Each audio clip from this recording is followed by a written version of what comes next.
Hey, what's up? It's me, Jessica J, and I was just wondering if you've ever sat and thought to yourself, Jessica, do women find me intimidating? Well, if so, I'm glad you asked, because I've actually had a couple clients over the years come across my desk and say something like this. And to be honest, this is a real thing. So to make sure you never miss out on another opportunity to hear if women think you're just too good for them, or another one of my videos, don't forget to hit that subscribe button with the notification bell. Okay, so I do have this one client who, once he graduated my program, he said he got the weirdest rejections in the form of, you're just like too smooth, where women actually wouldn't want to go home with him because they thought that he was just like too good with women. While that's not necessarily what this video is about, it is about having an intimidating presence. But once you hear all these reasons, you'll start to understand why women wouldn't want you or wouldn't think you would even want us if you have a strong, intimidating personality. Okay, so the first one is you don't do small talk. Now, people who engage in small talk have very much subscribed to the idea that we just need to fill the space in order to be polite, where you have to ask, hi, how are you? Or even, so where are you from? The reason it's called small talk is because there's nothing significantly gained from it. It sounds for the sake of substituting the silence. And people who don't do that are seen as going against the grain. And anytime we see people that go against what society has deemed necessary and natural, that kind of stuff sends stranger danger radar off in anybody's brain, especially when it's a woman perceiving a man. So if you're somebody who cuts right out of that shit and goes straight for the jugular of our emotions and who we are as a person, we're like, oh my God, I don't know if I'm ready for this. It throws off a lot of women because women are so used to having to do the polite small talk and men pussyfooting with the use of small talk. So if you don't do it, we'll be like, oh my gosh, should I guard my puss?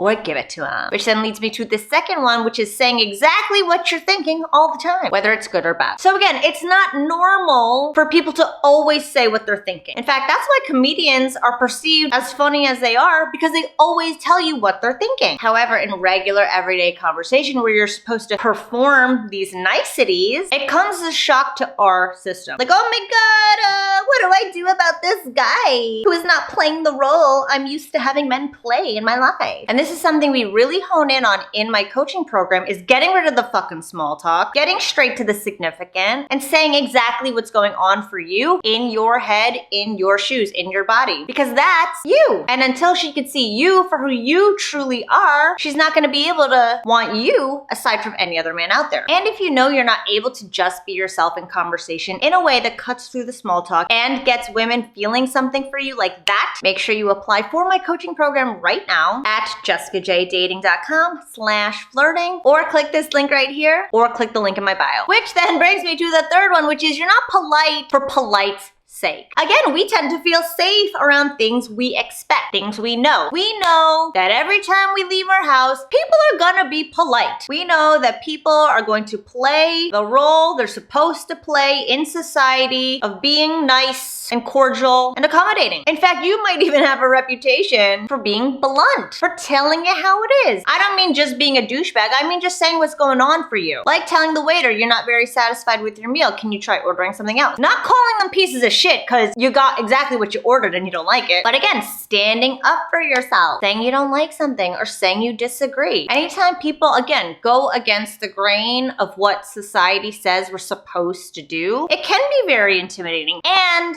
especially when it is a woman perceiving a man. Which then brings me to the fourth one. These all sound really bad, but I promise they're not. The fourth one is you don't people please at all. You don't sit there and go out of your way with getting nothing in return and then complaining about it. I'll tell you right now, I was on a train one time and I was holding a hot chocolate and it didn't have a cover. So it was fucking hot and I'm walking up the steps of this train. It was like one of those double deckers and I'm walking up and I'm like trying so hard to like concentrate on not spilling this shit all over my hands in the fucking shaky ass train. On the stairs, mind you. So as I'm walking up these stairs, this guy presses himself against the wall and allows me to go. And I'm just like, okay, don't drop this. And I'm in heels. Did I mention I'm also in heels? God, fuck me that day. Anyway, I get past him, and as I pass him, I hear him go, well, you're fucking welcome. That guy there is polite for polite's sake. And he's fucking salty because he didn't get somebody being polite back. So now he's like, oh, I shouldn't have done it. I didn't get thanked for it. Like, bro, I'm trying not to get third-degree burns on my hand. Chill out. But you're not one of those people that does it because you're supposed to do it and then gets salty when you don't get rewarded for it. That's what a nice guy is. You do all these things you're supposed to do and then you get really fucking butthurt when you're not rewarded for it. So no, you might be really intimidating because you don't do that shit. You do what you want for yourself. You don't go out of your way to hurt people. That's different. But if somebody's hurt over it and you made a decision for yourself that makes you happy, then that can be very intimidating. And the last one, you go after what and who you want. Oh my God, can you hear her? Lula, we live in a society where you're just supposed to do what you're expected. And nowadays, everybody's saying, people don't want to work. But really, people don't want to like kill themselves over flipping burgers for like $10 an hour. I don't even know if they make that much. And more so, people are going after what they want. And that could be scary for people who don't go after they want, which sadly is the masses. So if you're one of those guys who has your back every step of the way, where you go after exactly what you want, no matter what people say, no matter how unattainable people say it is, and you go after the women you want, women are gonna be like, oh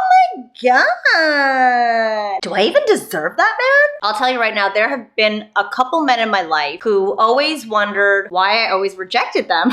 And I will tell you right now, it's because they had all these qualities where I didn't think I lived up to being able to date them, if I'm being honest. These were super successful men who went after exactly what they wanted, were not people pleasers at all, had women falling over them. And to me, it was very intimidating. And I thought that like, you know, I felt too insecure to let them seduce me. Because I knew that like in my heart, I would always feel like I wasn't good enough. And I just couldn't deal with those feelings at all. And some of you guys got so much going for you that women are aware they don't deserve you. And if you've surmised anything from this video, yes, it is that women will find you intimidating if you're not like 99% of the guys out there who are doing these super predictable things anytime we meet you, who are very placating, very people-pleasing. That's that stuff that we're just like, meh. But if you completely go against the grain, yeah, we'll be intimidated by you. And we'll for sure either run away from you or do everything we can to be chosen by you. So if you know that you want to get to this place in your life where it's not even just about women, but you're not doing any small talk, you're going after what you want, you feel confident in doing so, make sure you apply right now to work with me and my team to let us help you get just that. Apply right now at jessicajdating.com/flirting or click the link in the bio or click right here. And I'll tell you right now, 20% of the men out there are getting 80% of the women. Which group are you in? And what are you gonna do if you're not in the group you wanna be in? So check yourself for these 5 things. And thanks for watching as always. I'll see you guys next time.